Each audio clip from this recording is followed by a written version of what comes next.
Welcome to One Direction Institute. सभी छात्रों का बहुत बहुत स्वागत है। ठीक है, आ जाइए भाई, सभी लोग लाइव आ जाइए। ठीक है ना। फिर हम लोग आज टॉपिक के रिप्रोडक्शन की बात कर रहे थे। टॉपिक चल रहा था आपका प्रजनन। ठीक है ना, कि ऑर्गेनिज्म में कैसे कैसे रिप्रोडक्शन होता है। सबसे पहले हम लोगों ने मेल रिप्रोडक्शन पे चर्चा किया था। ठीक है, मेल रिप्रोडक्शन में क्या क्या होता है हमने कहा था। टेस्टिस होती है, टेस्टिस एक वन पेयर होती है, पाउच लाइक कवर में रखी होती है जिसे स्क्रोटम कहते हैं।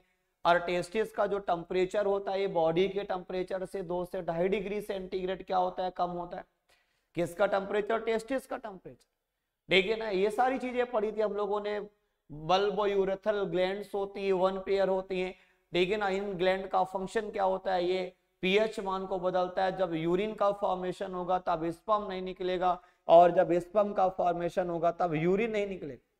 ये काम किसका होता है? बल्बो यूरेथ्रल ग्लैंड्स का काम होता है। प्रोस्टेट ग्लैंड्स होती हैं, सेमाइनल वेसिकल्स होती हैं। ये सारी की सारी चीजें कहाँ होती है? मेल रिप्रोडक्शन में हम लोगों ने पिछली क्लास में डिस्कस किया। आज हम लोग चर्चा करेंगे फीमेल रिप्रोडक्शन के बारे में चर्चा करेंगे। ठीक है ना, फीमेल रिप्रोडक्शन के बारे में चर्चा करेंगे कि फीमेल में यूट्रस के बारे में डिस्कस करेंगे, यूट्रस के लेयर्स के बारे में डिस्कस करेंगे, ओवरीज के बारे में डिस्कस करेंगे, ओवरीज से ओवा निकलता है।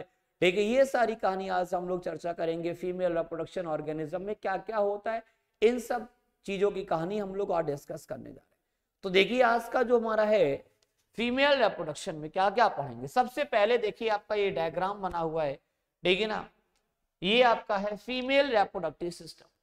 सबसे पहले कुछ थ्योरी डिस्कस करेंगे, इसके बाद हम लोग डायग्राम पे चर्चा करेंगे फीमेल रिप्रोडक्शन के बारे में। लिखा है इनमें वन पेयर ओवरी होती। ठीक है ना, याद रखना फीमेल रिप्रोडक्शन की अगर बात करें तो इसमें कितने पेयर ओवरी होती हैं? वन पेयर ओवरी होती है, एक जोड़ी ओवरी होती है। और वन पेयर क्या होता है? ओविडक्ट होता है। वन पेयर ओवरी और वन पेयर क्या होता है? बोलो, ओविडक्ट होता है। और यूट्रस सिंगल यूट्रस होता है। याद रखना, यूट्रस सिंगल होगा, एक यूट्रस होता है।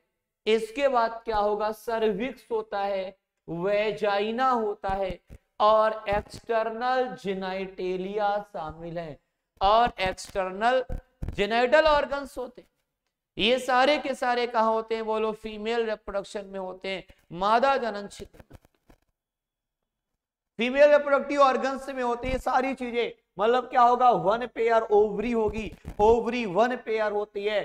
ठीक है, वन पेयर ओविडक्ट होते हैं। यूट्रस भी सिंगल होता है, याद रखना, सिंगल यूट्रस होगा। ठीक है, एक ही यूट्रस होता है। और इसमें क्या होता है? एक्सटर्नल जेनेटेलिया होते हैं। ठीक है ना, ये सारे के सारे शामिल होते हैं। कहां पर होते हैं? ये सब के सब पेल्विक रीजन में होते हैं। और पेल्विक मींस क्या होता है? कमर वाले भाग में सारी चीजें होती हैं, और इसे क्या कहते हैं? पेल्विक रीजन के नाम से जाना जाता है। और सारी चीजें कहां होती हैं? ये के सब पेक्टोरल रीजन में होती है। तो ये हम लोग कहां पढ़ेंगे? पेल्विक रीजन में पढ़ेंगे। कहां पढ़ेंगे? Pelvic region. और हम लोगों ने ये सब कहां पढ़ा? बोलो, पेक्टोरल। जैसे हमने स्कॉलर बोन वगैरह डिस्कस किया था, ये कहां पढ़ा था? ये पेक्टोरल रीजन में डिस्कस किया था। ठीक है ना, ये कहां पढ़ा था? हम लोगों ने पेक्टोरल में पढ़ा था। ठीक है ना, तो ये हम लोगों ने सारी चीजें कहां पढ़ी भाई? फीमेल में पढ़ी। तो दूसरी सबसे इंपॉर्टेंट बात यह है, लेकिन रिप्रोडक्टिव सिस्टम में, कि ये सभी भाग, ठीक है ना, वन पेयर मेमरी ग्लैंड्स के साथ साथ ये स्ट्रक्चरली फंक्शनली इंटीग्रेटेड रहते हैं, जिसके फलस्वरूप ovulation, fertilisation, pregnancy, birth and child care होता है। समझना सबसे इंपॉर्टेंट बात ये कि फीमेल रिप्रोडक्शन में जो मेमरी ग्लैंड्स होती हैं, और मेमरी ग्लैंड्स को हिंदी में क्या कहते हैं? दुग्ध ग्रंथियां कहते हैं। अच्छा, ये मेमरी ग्लैंड्स जो होती है, जो दुग्ध ग्रंथियां होती हैं, ये सभी फीमेल मैमल्स में होती है। ये सभी फीमेल मैमल्स, ये सभी फीमेल मैमल्स में क्या पाई जाती हैं? फीमेल मैमल्स में मेमरी ग्लैंड्स पाई जाती हैं, ये दुग्ध ग्रंथियां पाई जाती हैं। लेकिन ये मेल में क्या होती हैं? मेल में अनुपस्थित होती हैं, और फीमेल में क्या होता है? बोलो, पाई जाती है। दूसरा लिखा है रिप्रोडक्शन रिप्रोडक्टिव सिस्टम के सभी भाग वन पेयर मेमोरी ग्लैंड्स के साथ साथ, ठीक है, स्ट्रक्चरली और फंक्शनली इंटीग्रेटेड रहते हैं, जिसके फलस्वरूप इसमें क्या होता है, ओवोल्यूशन होता है। भाई ओवोल्यूशन क्या होगा, जब ओवा निकलेगा फिर क्या होगा बोलो, फर्टिलाइजेशन होता है। इसके बाद क्या होता है, प्रेगनेंसी होती है, ठीक है, फर्टिलाइजेशन के बाद प्रेगनेंसी, इसके बाद बर्थ होता है, बर्थ के बाद बच्चे का चाइल्ड केयर में सहायता मिलती है। तो ये शुरुआती स्टेज होती है, ठीक है ना। रिप्रोडक्शन में क्या होता है, सभी फीमेल मैमल्स में मेमोरी ग्लैंड्स पाई जाती है, और ये मेमोरी ग्लैंड्स कैसी होती है, ये फंक्शनल होती है, और मेल में जो मेमोरी ग्लैंड्स होती है ये कैसी होती है, नॉन फंक्शनल होती है। इसमें क्या होगा बोलो, एवोल्यूशन होगा, फर्टिलाइजेशन होगा, और क्या होगा भैया, प्रेगनेंसी होती है, और क्या होगा बोलो, चाइल्ड बर्थ होता है। तो इसमें वन पेयर क्या होगी, ओवरी होगी, और क्या होगा बोलो, ओविडक्ट होगा, यूट्रस होगा, सर्विक्स होगा, वेजाइना होगा, और एक्सटर्नल जेनिटेलिया क्या होता है, इसमें शामिल होता है। दूसरी बात लिखा है ओवरीज, दूसरी बात यह है कि ओवरी जो होती है भैया, ठीक है ना, फीमेल के प्राइमरी सेक्स ऑर्गन, बहुत अच्छी बात। जैसे मेल में प्राइमरी सेक्स ऑर्गन क्या होता है, टेस्टिस होता है। मेल में प्राइमरी सेक्स ऑर्गन क्या होगा, टेस्टिस होगा।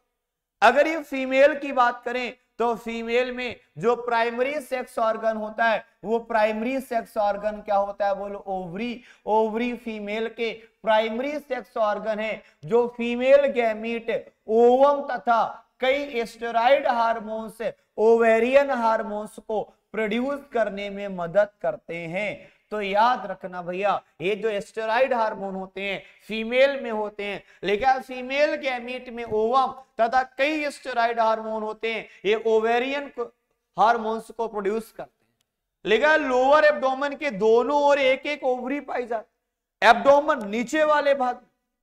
तो याद रखना दोनों एब्डोमेन में क्या होता है, ओवरी पाई जाती है, और ये ओवरी सिंगल ओवरी पाई जाती है, और प्रत्येक ओवरी की लंबाई 2 से 4 सेंटीमीटर होती है। सीयूटी में सवाल ऐसे पूछा जाएगा कि बताइए फीमेल रिप्रोडक्शन का जो प्राइमरी सेक्स ऑर्गन क्या होता है, तो याद रखना भैया प्राइमरी सेक्स ऑर्गन क्या होता है, प्राइमरी सेक्स ऑर्गन फीमेल में ओवरी होती है। फीमेल में प्राइमरी सेक्स ऑर्गन क्या होता है, ओवरी होती है। अच्छा याद रखना ओवरी कहां होती है, ये लोअर एब्डोमेन के दोनों एक एक ओवरी पाई जाती है, और ओवरी की लंबाई कितने सेंटीमीटर होती है, 2 से 4 सेंटीमीटर होती है, तथा ये लिगामेंट द्वारा पेल्विक वाल तथा यूट्रस से जुड़े रहते हैं। ये किससे जुड़े रहते हैं भैया, पेल्विक वाल से और यूट्रस। यूट्रस को हिंदी में क्या कहते हैं बोलो, यूट्रस को हिंदी में क्या कहते हैं, गर्भाशय कहते हैं। याद रखना ये यूट्रस या गर्भाशय से क्या रहते हैं बोलो, जुड़े रहते हैं। नहीं समझ में आई बात, तो यही लिखा है प्रत्येक ओवरी की लंबाई 2 से 4 सेंटीमीटर होती है, और ये लिगामेंट्स द्वारा किसके माध्यम से जुड़े रहते हैं, लिगामेंट के माध्यम से। ये लिगामेंट के द्वारा पेल्विक वाल और यूट्रस से क्या रहते हैं बोलो, जुड़े रहते हैं। तो यूट्रस को एक नाम होता है, यूट्रस का एक नाम होता है वॉम्ब, यूट्रस, और यूट्रस को क्या कहते हैं, वॉम्ब के नाम से, या एक इसका नाम होता है, इसका नाम होता है हाइस्ट्रा के नाम से जाना जाता है। तो याद रखना यूट्रस को वॉम्ब या हाइस्ट्रा के नाम से भी जाना जाता है। किसका नाम होता है, यूट्रस, और यूट्रस को हिंदी में क्या कहते हैं, गर्भाशय। तो प्रत्येक ओवरी की लंबाई 2 से 4 सेंटीमीटर होती है, और ये लिगामेंट के द्वारा पेल्विक वाल से तथा यूट्रस से क्या रहते हैं बोलो, जुड़े रहते हैं।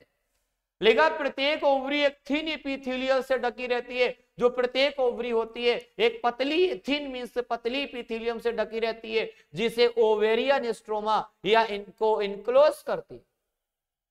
ओवेरियन स्ट्रोमा 2 जोन्स में डिवाइड होती है, एक कॉर्टेक्स होगा, एक मेड्यूला होगा। कॉर्टेक्स इसके चारों तरफ वाला भाग होगा, और जो मेड्यूला वाला भाग होगा, ये मेड्यूला वाला भाग क्या होगा बोलो, इनर वाला भाग होगा। इनर पार्ट को क्या कहते हैं बोलो, मेड्यूला कहते हैं, ठीक है ना। तो ये पूरी कहानी हम लोगों ने डिस्कस किया। लिखा प्रत्येक ओवरी में एक थिन एपिथेलियल से ढकी रहती। अगर हम फीमेल रिप्रोडक्शन के एक बार स्ट्रक्चर पे अगर चर्चा करते, ये आपका भैया ये फीमेल रिप्रोडक्टिव ऑर्गन्स का स्ट्रक्चर, ये वेजाइना है, और वेजाइना की लंबाई लगभग 10 से 12 सेंटीमीटर होती है। ये सर्वाइकल कैनाल है, ये सर्विक्स है, और ये क्या है बोलो, ये यूट्रस है। यूट्रस है, गर्भाशय, और यूट्रस की 3 लेयर होती हैं। अंदर वाली लेयर को एंड्रोमेट्रियम कहते हैं, मध्य वाली को मायोमेट्रियम कहते हैं, और ये इसे क्या कहते हैं बोलो, और सबसे बाहर वाले भाग को क्या कहते हैं, पेरीमेट्रियम के नाम से जाना जाता है। बाहर वाले भाग को क्या कहते हैं, पेरीमेट्रियम। तो यूट्रस के कितने भाग होते हैं भैया, याद रखना, यूट्रस के 3 भाग होते हैं। आउटर वाले का नाम क्या होता है, ठीक है, आउटर वाले का पेरीमेट्रियम। अगर आपसे कोई पूछे यूट्रस का नाम क्या होता है, तो याद रखना भैया, यूट्रस को क्या कहते हैं, वॉम्ब के नाम से, या एक इसका नाम क्या होता है, वॉम्ब या हाइस्ट्रा के नाम से जाना जाता है। यूट्रस का बाहर वाला भाग एंडोमेट्रियम है, मध्य वाला भाग मायोमेट्रियम है, बाहर वाला भाग पेरीमेट्रियम। वेजाइना की लंबाई की बात करें, इसकी लंबाई 10 से 12 सेंटीमीटर होती है, और ये जो फिम्बरी है ये ओवा को कलेक्ट करने का काम करता है। सवाल कई बार आपके सीयूटी में पूछा गया है कि बताइए फिम्बरी का फंक्शन क्या होता है, तो फिम्बरी क्या करेगी, ये ओवा को कलेक्ट करने का काम करती है। कौन करेगा भैया, फिम्बरी, ठीक है। ये ओवरी है, ये याद रखना, ये 2 ओवरी होती है, प्रत्येक साइड एक एक ओवरी होती है, और ये फिम्बरी कलेक्ट करेगा। और इसके जो फैलोपियन ट्यूब होती है, और फैलोपियन ट्यूब का 3 भाग होते हैं, एक इस्थमस होगा, एक एम्पुला होगा, और एक इन्फंडिबुलम होगा। याद रखना भैया, फैलोपियन ट्यूब की बात करें तो फैलोपियन ट्यूब के कितने भाग होते हैं, 3। सवाल कई बार पूछा गया है, और कभी कभी इसी एम्पुला वाले भाग में सॉइलिंग आ जाती है, और जब यहां से ओवा जाएगा, यहां सॉइलिंग आ जाएगी, तो ओवा फर्टिलाइज नहीं कर पाएगा, और जब ओवा फर्टिलाइज नहीं कर पाएगा तब कंडीशन क्या होगी भैया, तब क्या होगा भैया, तब बच्चे पैदा होने के चांसेस कम होते हैं। स्पर्म और अंडा आपस में जब मुलाकात नहीं कर पाएगा, तो इसी स्तमस एम्पुला वाले भाग में सॉइलिंग आ जाती है कभी कभी। और जब ये एम्पुला फिर मेडिसिन चलती है इसकी, तो एम्पुला वाले भाग में अगर याद रखना प्रॉब्लम हो जाती है, तो यहां पर क्या होता है भैया, ठीक है ना, तब ओवल्यूशन होने के चांसेस कम रहते हैं। और इस पूरे पाइप से पूरे सिस्टम को ये इससे फैलोपियन ट्यूब कहते हैं, फैलोपियन नलिका कहते हैं, ठीक है ना, फैलोपियन ट्यूब कहते हैं, ठीक है ना। और याद रखना इसके कितने भाग होते हैं, 3, इस्थमस, एम्पुला और इन्फेंडिबुलम।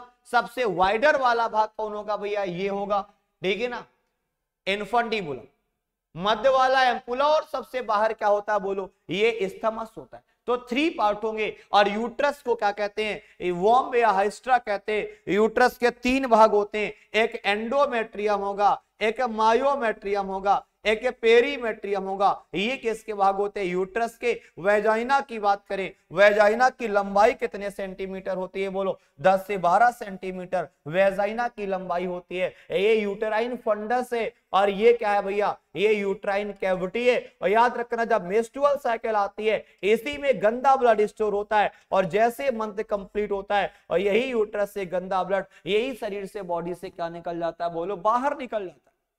ये कहां से निकलेगा भैया, ये यूट्रस से निकलेगा, ठीक है ना। तो ये आपने डायग्राम की पूरी कहानी समझ गई होगी, ठीक है ना। तो ये क्या है, वेजाइना है, ये सर्वाइकल कैनाल है, ये सर्विक्स है, ये ओवरी है, ये फिम्बरी है। और याद रखना भैया, फिम्बरी का फंक्शन क्या होता है, यह ओवा को कलेक्ट करने का काम कौन करता है, फिम्बरी करता है। और इसके 3 भाग होते हैं फैलोपियन ट्यूब के, इस्थमस हो गया, एम्पुला हो गया, इन्फंडिबुलम हो गया, और तीनों मिल को मिला के क्या कहते हैं, फैलोपियन ट्यूब या फैलोपियन नलिका के नाम से, फैलोपियन ट्यूब के नाम से जाना जाता है। किससे जाना जाता है भैया, इन्हीं ये तीनों के क्या होते हैं बोलो, पार्ट होते हैं।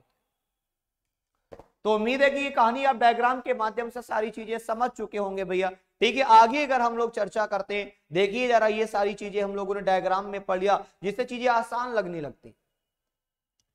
आगे लिखा है फीमेल एसेसरी डक्ट, कुछ सहायक ग्रंथियां होती है, लिखा है इसमें ओविडक्ट, फैलोपियन ट्यूब होते हैं, यूट्रस होता है, और इसमें क्या शामिल होता है भैया, वेजाइना भी शामिल होता है।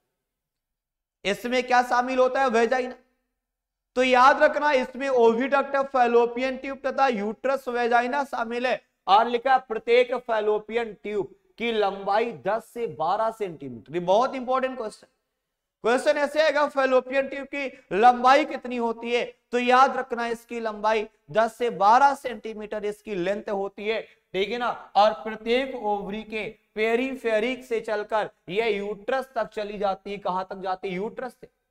लेकिन ओवरी के ठीक पास ओविडक्ट का एक फनल से भाग होता है। ये जो फनल से भाग होता है इस भाग को क्या कहते हैं? इनफंडीबुलम। अभी फैलोपियन ट्यूब में हमने पढ़ा है एक फनल की तरह स्ट्रक्चर होता है, कीप की तरह स्ट्रक्चर होता है, और उस स्ट्रक्चर का नाम क्या होता है? बोलो। इसे इनफंडीबुलम के नाम से भी जाना जाता है। ठीक, तो फनल शेप स्ट्रक्चर को क्या कहते हैं? इनफंडीबुलम कहते हैं। लेकिन इनफंडीबुलम के किनारे पर फिंगर लाइक प्रोजेक्शन पाए जाते हैं जिसे फिम्बरी कहते हैं। अभी डायग्राम में हमने बताया था कि एक फिंगर लाइक स्ट्रक्चर होता है और इसी फिंगर लाइक स्ट्रक्चर को फिम्बरी कहते हैं। और ये जो फिम्बरी होते हैं, फिम्बरी का फंक्शन क्या होता है? ये ओवा को क्या करता है? कलेक्ट करने का काम करता है। याद रखना जो फिम्बरी होते हैं ये ओवा को कलेक्ट करने का काम करते हैं। और प्रत्येक ओवरी से कितने ओवा निकलते हैं? याद रखना भैया, प्रत्येक ओवरी से एक एक ओवा निकलता है, ठीक है ना। तो फीमेल रिप्रोडक्शन में क्या क्या आपने देखा भैया? लिखा है इसमें ओविडक्ट होता है, फैलोपियन ट्यूब होगा, यूट्रस होगा, वेजाइना शामिल है। और प्रत्येक फैलोपियन ट्यूब की जो लेंथ होती है, ये लंबाई कितनी होती है? 10 से 12 सेंटीमीटर। और प्रत्येक ओवरी के पेरीफेरी से चलकर यूट्रस तक जाती है। ओवरी के ठीक पास ओविडक्ट एक फनल शेप हो जाता है जिसे क्या कहते हैं? इनफंडीबुलम कहते हैं। इनफंडीबुलम के किनारे पर फिंगर लाइक प्रोजेक्शन पाए जाते हैं जिसे फिम्बरी कहते हैं। और ये जो फिम्बरी होते हैं ये ओवा को कलेक्ट करने का काम करते हैं। ओवल्यूशन को ओवा को कलेक्ट करता है फिम्बरी। अब फैलोपियन ट्यूब के कितने भाग पड़े? 3। एक स्थमस पड़ा, एक ये एस्थमस होगा, एक भाग क्या होगा? बोलो, एम्पुला होगा। और ये जो इनफंडीबुलम जो फनल शेप स्ट्रक्चर होता है, और इस स्ट्रक्चर को क्या कहते हैं? इनफंडीबुलम के नाम से जाना जाता है। तो याद रखना इस फनल शेप स्ट्रक्चर को क्या कहते हैं? इनफंडीबुलम कहते हैं। आगे लिखा है फिम्बरी ओवल्यूशन के बाद ओवा को कलेक्ट करने में सहायता करता है। याद रखना जो फिम्बरी होती है ये ओवल्यूशन के बाद क्या करता है? ये ओवा को कलेक्शन करने का काम करता है। मैंने बोला ये ओवा को कलेक्ट करने का काम करता है। इनफंडीबुलम आगे चलकर एक वाइडर पार्ट में खुलता है और सबसे जो चौड़ा भाग होता है, मैंने कहा था इसी एम्पुला में सॉइलिंग आ जाती है, तो सबसे चौड़ा भाग कौन सा होता है? यही सबसे चौड़ा भाग होता है। इस चौड़ा भाग का नाम क्या होता है? बोलो, एम्पुला होता है। इस चौड़े भाग का नाम एम्पुला होगा। और ओविडक्ट का लास्ट पार्ट स्थमस है, मैंने बोला। और इसमें एक नैरो ल्यूमन होती है जो यूट्रस को क्या करती है? जो यूट्रस को जोड़ने का काम करती है। किसे जोड़ने का काम करती है? बोलो, यूट्रस को।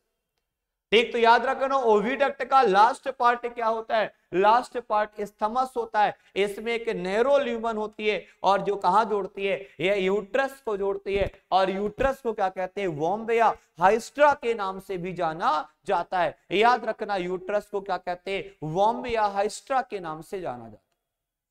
तो फिम्बरी क्या करती है? ओवा को कलेक्ट करने का काम करती है। ठीक है, सबसे वाइडर पार्ट कौन होता है? इनफंडीबुलम से चलकर ओविडक्ट कहां खुलता है? एम्पुला में खुलता है। तो सवाल पूछा जाएगा कि इनमें से बताइए फैलोपियन ट्यूब का सबसे चौड़ा भाग कौन होता है? सबसे वाइडर भाग कौन होता है? तो याद रखना सबसे वाइडर या सबसे चौड़ा भाग का नाम क्या होता है? बोलो, एम्पुला होता है।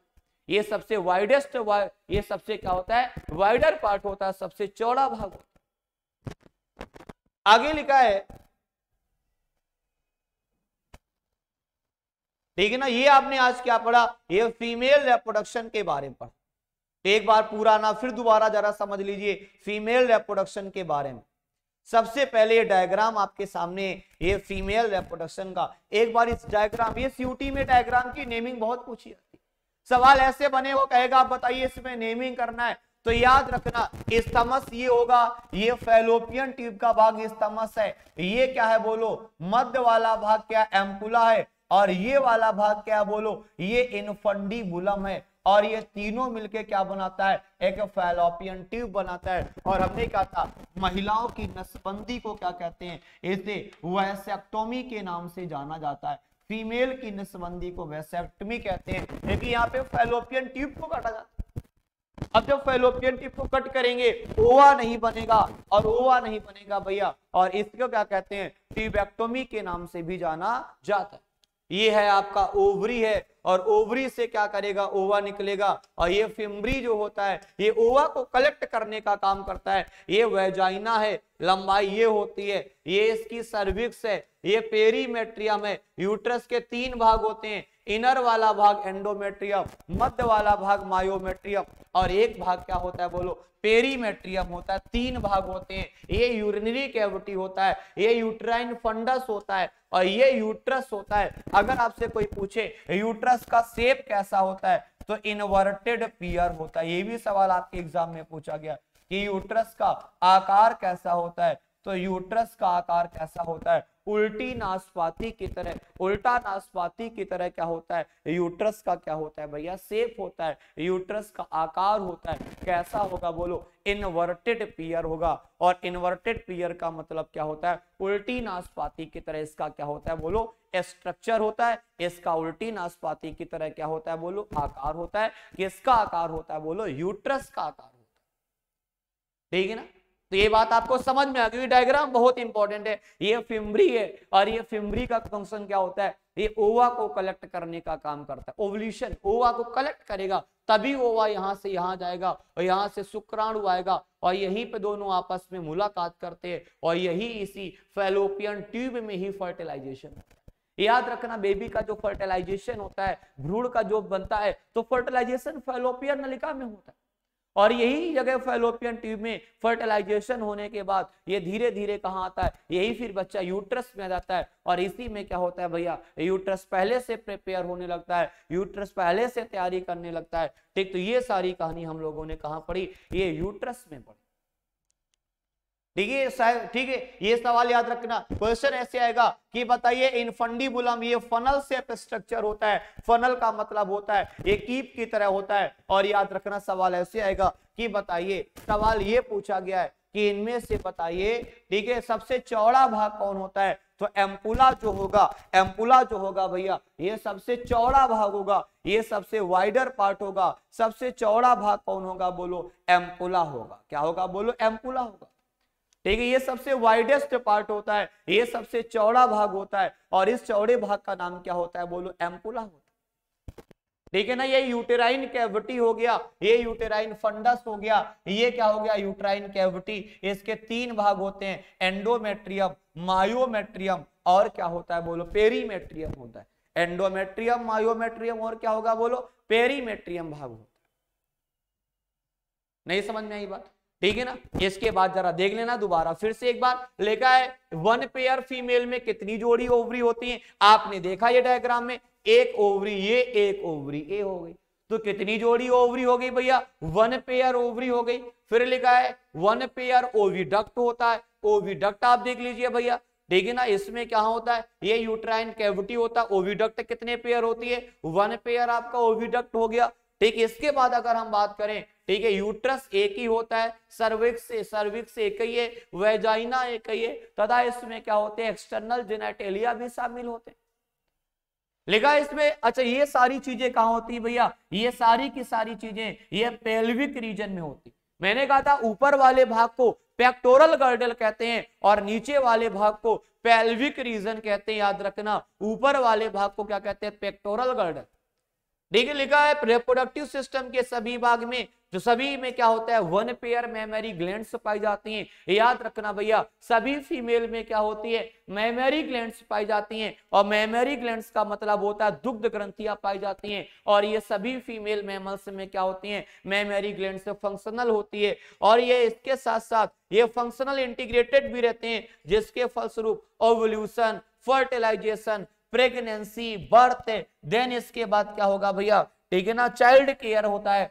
ठीक है ना, ये सारे शुरुआती स्टेज में सबसे पहले ओवल्यूशन होगा, जब ओवा बनेगा फिर फर्टिलाइजेशन होगा, स्पर्म और ओवा फर्टिलाइज हो जाएंगे, फिर क्या स्टेज आती है, प्रेगनेंसी। और प्रेगनेंसी के बाद क्या आ जाता है भैया, जब 9 मंथ कंप्लीट हो जाते हैं तब क्या होता है, बर्थ होता है। उसके बाद क्या होता है, चाइल्ड केयर। ठीक है, बच्चे का डेवलपमेंट स्टार्ट हो जाता है, इसे क्या कहते हैं बोलो, चाइल्ड केयर के नाम से भी जाना जाता है। तो याद रखना इसके बाद क्या होता है, चाइल्ड केयर हो जाता है। तो ये सारे के सारे लक्षण किसके होते हैं भैया, ये सब कुछ हमने आज कहां पढ़ा, ये फीमेल रिप्रोडक्शन में पढ़ा। कहां पढ़ा भैया, फीमेल रिप्रोडक्शन।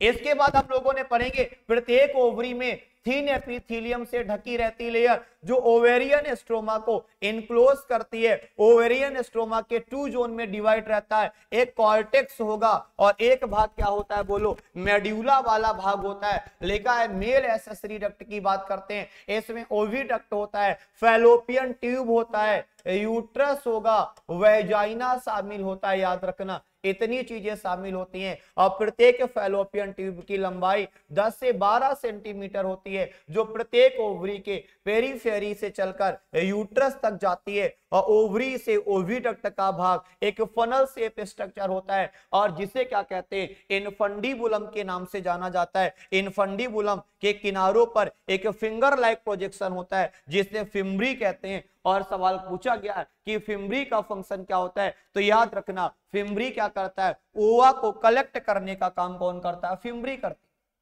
लेकिन फिम्ब्री ओवल्यूशन के बाद ओवम को कलेक्ट करने में सहायता करते, यही मैंने बोला। और इनफंडीबुलम जो आगे चलकर ओविडक्ट के एक वाइडर पार्ट में खुलता है, एक चौड़े भाग में खुलता है और जिसे क्या कहते हैं, एम्पुला कहते हैं। ओविडक्ट का लास्ट पार्ट स्टमस है, इसमें एक नैरो ल्यूमन होती है जो यूट्रस को क्या करती है भैया, ये यूट्रस को जोड़ने का काम करती है। ठीक, तो ये कहानी सारी आज आपने पढ़ ली भैया। इसके बाद हम लोग नेक्स्ट क्लास में चर्चा करेंगे, ठीक है ना। सबसे इंपॉर्टेंट आपका इसमें क्या रहेगा भैया, सबसे इंपॉर्टेंट आपका रहेगा कि यूट्रस का डायग्राम। ओवरी कितनी पेयर होती है, 1 पेयर ओवरी होती है, ओविडक्ट होता है, सर्विक्स होता है, वेजाइना होता है, फैलोपियन ट्यूब की लेंथ याद करना है, ठीक है, वेजाइना की लेंथ याद करना है। यूट्रस के 3 भाग होते हैं, पेरीमेट्रियम, मायोमेट्रियम, एंडोमेट्रियम। सबसे इनर वाला भाग एंडोमेट्रियम होता है, मध्य वाला भाग मायोमेट्रियम होता है, ठीक है ना, मध्य वाला भाग मायोमेट्रियम होगा और इसके ठीक है सबसे बाहर वाला भाग क्या होता है, पेरीमेट्रियम होता है। फैलोपियन ट्यूब के 3 भाग होते हैं, स्टमस होगा, एम्पुला होगा, स्टमस, एम्पुला और इनफंडीबुलम। ये किसके भाग होते हैं भैया, स्टमस, एम्पुला, इनफंडीबुलम, ये तीनों भाग होते हैं यूट्रस के भाग होते हैं। यूट्रस मींस क्या होता है, गर्भाशय के भाग होते हैं। यूट्रस का शेप इन्वर्टेड पियर होता है, उल्टी नाशपाती की तरह इसका स्ट्रक्चर होता है, ठीक है, यूट्रस को। और यूट्रस को याद रखना भैया, वॉम्ब या इसका एक नाम और होता है, वॉम्ब या हाइस्ट्रा के नाम से भी जाना जाता है। इसका एक नाम क्या होगा बोलो, वॉम्ब या हाइस्ट्रा कहते हैं, ठीक है ना। तो ये सारी कहानी हम लोगों ने कहां पढ़ी, फीमेल रिप्रोडक्शन में पढ़ा। आपको कैसे सीयूटी की तैयारी करनी है, सबसे पहले 2-3 बातें सीखिए। ये एनसीईआरटी की हर एक लाइन आपको पता होना चाहिए, ठीक है। आप क्वेश्चंस भी प्रैक्टिस करेंगे तो सारे के सारे एनसीईआरटी बेस्ड क्वेश्चन आप तैयारी करेंगे, क्योंकि सीयूटी में सीधे एक एक लाइन से 20-20 क्वेश्चन छिपे होते हैं और सीधा क्वेश्चन कहां से आता है, यही इन्हीं एनसीईआरटी की लाइनों से सीधा सीधा क्वेश्चन पूछा जाता है भैया, ठीक है ना। तो बढ़िया से तैयारी करिएगा सीयूटी की, ठीक है। अभी पर्याप्त समय, अच्छे से पूरा सिलेबस खत्म करेंगे, टॉपिक वाइज एनसीईआरटी हम पूरी तैयार कराएंगे। जितनी एक्स्ट्रा चीजें होंगी टॉपिक के साथ साथ वो सारी चीजें हम आपके साथ एक्सप्लेन करेंगे, ठीक है ना। फिर आज के लिए इतना ही भैया, थैंक यू सभी को।